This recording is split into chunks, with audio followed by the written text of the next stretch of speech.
नमस्कार, मी जान्हवी। लवंग हा मसाल्याचा पदार्थ आहे हे आपल्या सर्वांना माहीतच आहे, पण याचा उपयोग फक्त स्वयंपाकघरातच नव्हे तर वेगवेगळ्या प्रकारे आपण त्याचा वापर करू शकतो।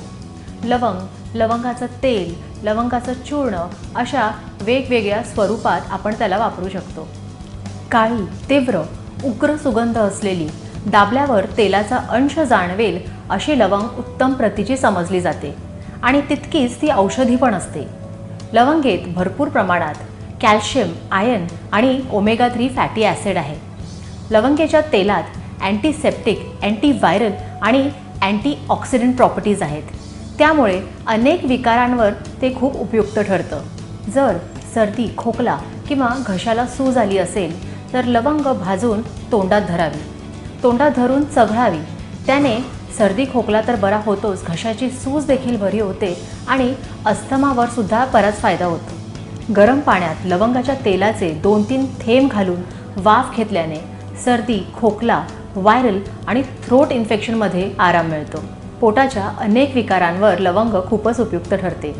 लवंग पाण्यात उकळून ते पाणी आटवून घेतल्याने ॲसिडिटी, भूक न लागणं, पोटात मळमळणं, उलटी येणं, पोटात कळ येणं असे अनेक विकार बरे होतात। जर कॉलरा झाला असेल किंवा उलट्या जुलाब होत असेल तर लवंगाच्या तेलाचे 2-3 थेंब साखरेत किंवा बत्याशात घालून घेतल्याने आराम मिळतो। पोट दुखणं, पोट फुगणं, उलट्या यावर हे खूपच उपयुक्त ठरतं। जर कोणाला एसटीमध्ये किंवा बसमध्ये चक्कर येत असेल किंवा उलट्या होत असतील तर लवंग तोंडात धरून चघळत राहिल्याने सुद्धा आराम मिळतो। जर आव पडत असेल किंवा पोटात मुरडा येत असेल तर लवंगाचं चूर्ण मधातून चाटवल्याने आराम मिळतो, आव पडणं कमी होतं।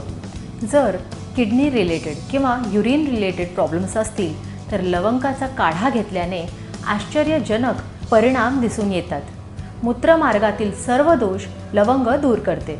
जर गर्भवती स्त्रियांना उलट्या होत असतील तर लवंग गरम पाण्यात भिजवून ते पाणी प्यायला द्यावं किंवा 1-2 लवंग तोंडात चघळायला द्याव्यात, त्यामुळे फायदा होतो।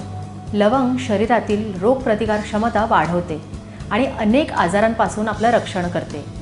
लवंग आपल्या शरीरातून टॉक्सिन्स बाहेर काढण्याचं काम करते, त्यामुळे आपलं आरोग्य उत्तम राखते। म्हणून रोज दिवसातून 2 वेळा लवंगेचा चहा प्या आणि आपली तब्येत उत्तम ठेवा।